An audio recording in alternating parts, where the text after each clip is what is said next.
Aujourd'hui, je t'invite à plonger dans les abysses des croyances et des injonctions.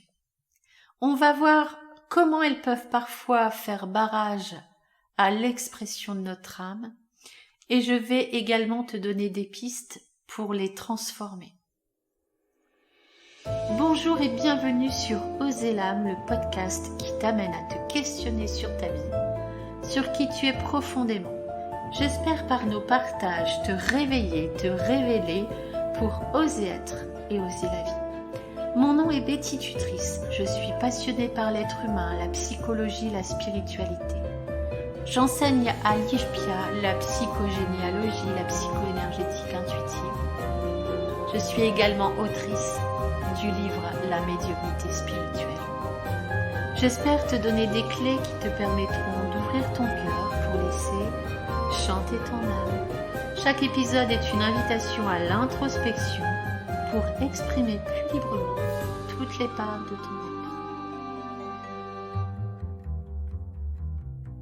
être. Je vais te parler des croyances et des injonctions.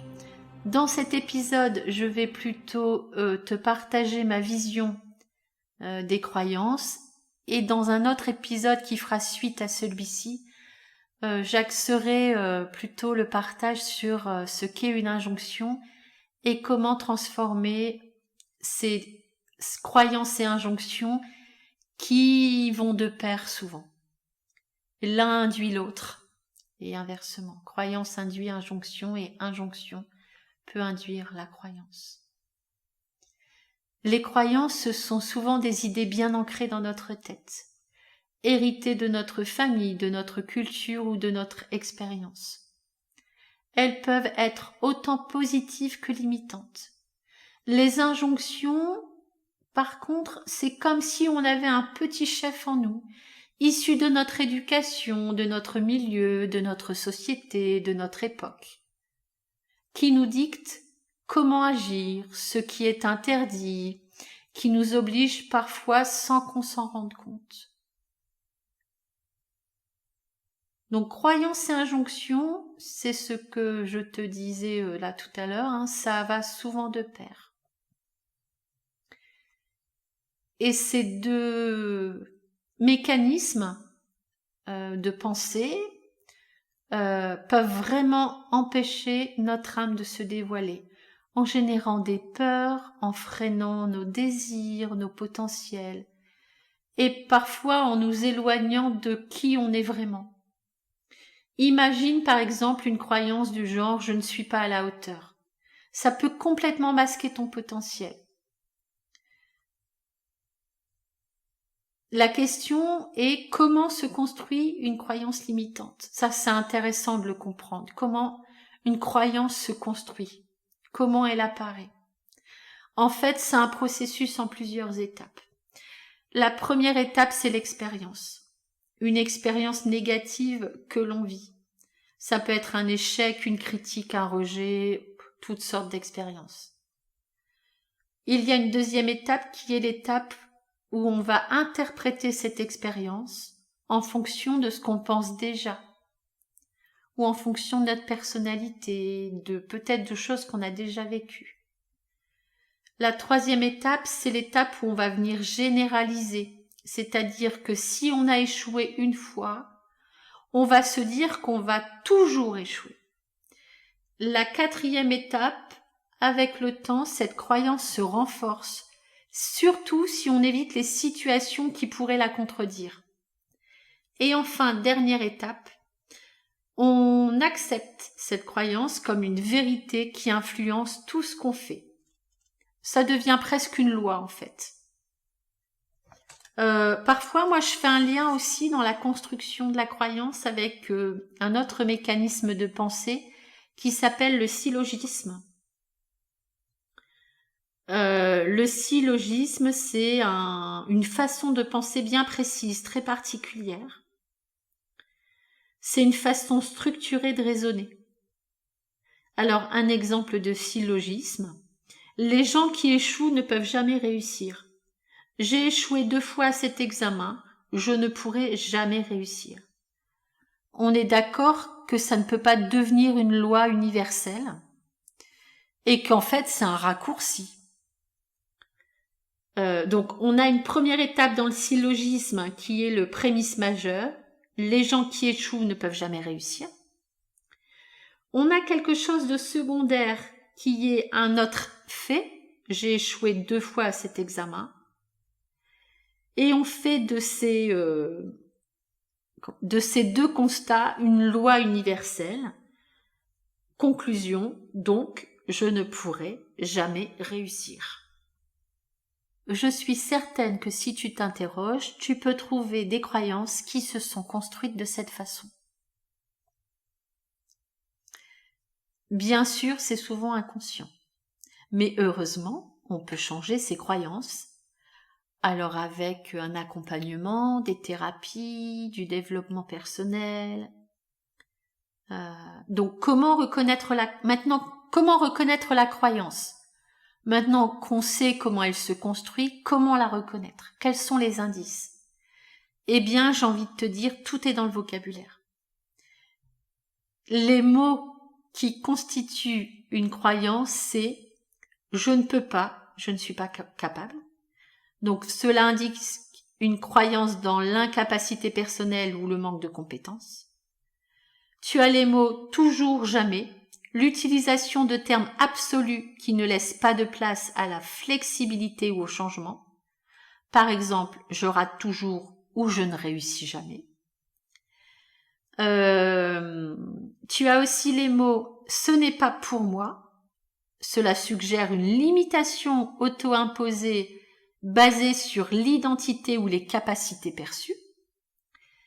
Tu as aussi ces phrases, par exemple, les gens comme moi. Ça révèle souvent des généralisations ou des stéréotypes internalisés qui limitent ce que l'on croit possible pour soi-même. Tu as les expressions comme c'est trop difficile. Cela peut indiquer une tendance à voir les obstacles comme insurmontables plutôt que comme des défis à relever. Je ne mérite pas signale une faible estime de soi ou une croyance dans son indignité. C'est la faute de, forcément de quelqu'un d'autre. C'est une tendance à externaliser la responsabilité, ce qui peut limiter la capacité à prendre en charge sa propre vie. Qu'est-ce que tu as encore? Si seulement, souvent suivi de regrets ou de conditions idéalisées, indiquant un désir de changement, mais aussi une passivité face à la situation actuelle. C'est juste comme ça, tu as aussi cette expression-là, c'est juste comme ça, indique une résignation, une acceptation de la situation, sans remise en question ou effort pour changer. Alors, tout à l'heure, je t'ai expliqué que la croyance se construit à partir d'une expérience négative. La croyance peut aussi se développer suite à un traumatisme. Alors, les croyances qui peuvent se développer suite à un traumatisme, alors ce type de croyance, on appelle ça des cognitions négatives. Cognition, ça veut dire penser. Cognition négative, ça peut être je suis impuissant ou je n'ai aucun contrôle. Donc là, il y a un sentiment d'impuissance et une croyance dans cette impuissance face à des situations ou des événements de la vie.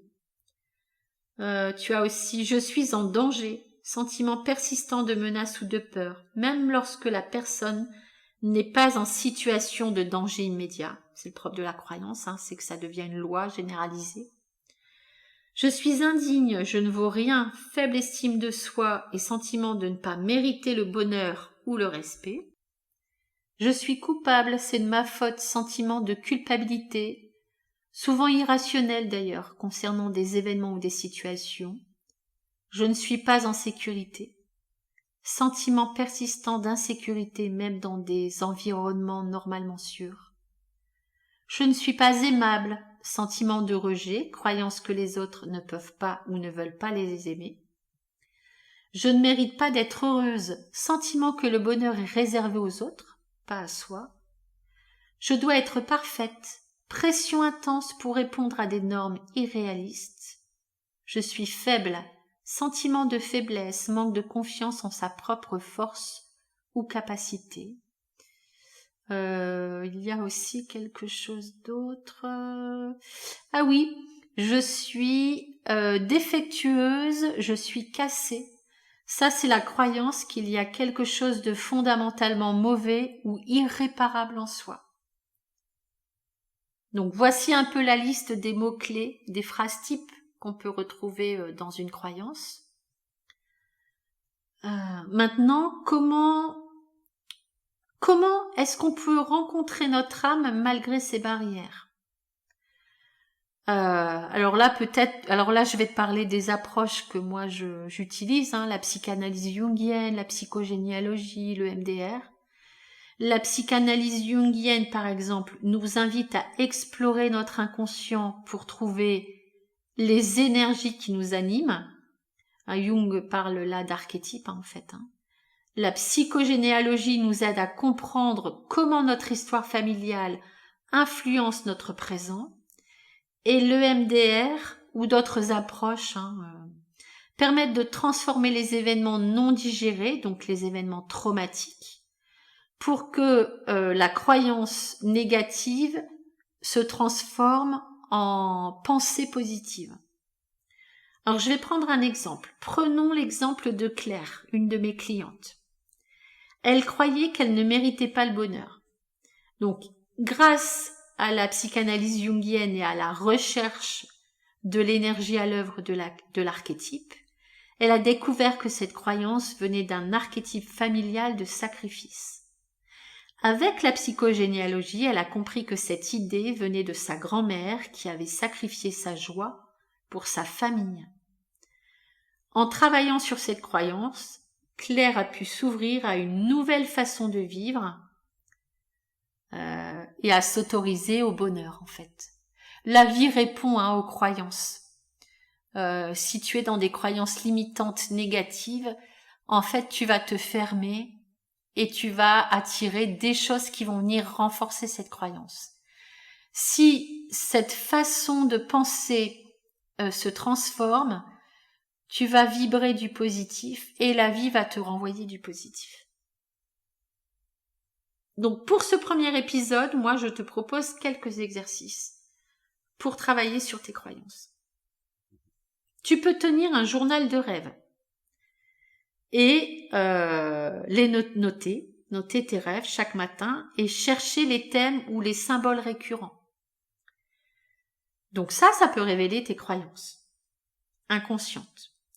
Tu peux également faire ce qu'on appelle le génosociogramme émotionnel ou l'arbre généalogique émotionnel. Dessine ton arbre généalogique et note à côté de chaque membre les croyances qu'il pouvait avoir. Et regarde comment elles peuvent t'avoir influencé. Troisième chose, tu peux t'interroger sur les événements non digérés ou les événements traumatiques. Alors, ce qui fait la différence entre un souvenir et un événement traumatique, c'est que l'événement traumatique est un souvenir. Quand tu l'évoques, en fait, c'est un souvenir qui a une charge émotionnelle. Tu vas le raconter avec les émotions que tu as vécues à l'époque et les sensations aussi, alors qu'un souvenir, c'est quelque chose que tu vas raconter qui est plutôt neutre. Il n'y a plus tellement d'émotionnel dessus. Donc, quand il y a de l'émotionnel, on parle d'événements traumatiques. Et là, pareil, tu peux, en essayant d'identifier les événements non digérés, pouvoir repérer ce qui est encore à l'œuvre aujourd'hui et ce qui a pu générer, les événements qui ont pu générer des croyances. Dans notre prochain épisode, je te parlerai de comment identifier les injonctions et comment les transformer. Et je te donnerai d'autres pistes pour transformer croyances et injonctions. Petit conseil pour finir, intègre ces pratiques doucement dans ta routine. La découverte de soi, c'est un voyage, pas une course. Sois patiente et bienveillante envers toi-même. Voilà pour aujourd'hui. J'espère que cela t'a inspiré. J'espère que cet épisode t'a plu. Abonne-toi au podcast si tu souhaites me suivre. Tu peux t'inscrire à la newsletter IFPIA, me suivre sur les réseaux sociaux. C'est toujours un plaisir d'avoir tes retours, tes partages. Si tu veux en savoir plus, tu peux regarder les séminaires, formations que je propose en EMDR, en psychogénéalogie et en psychoénergétique. Et je te dis à lundi prochain pour la suite de cet épisode.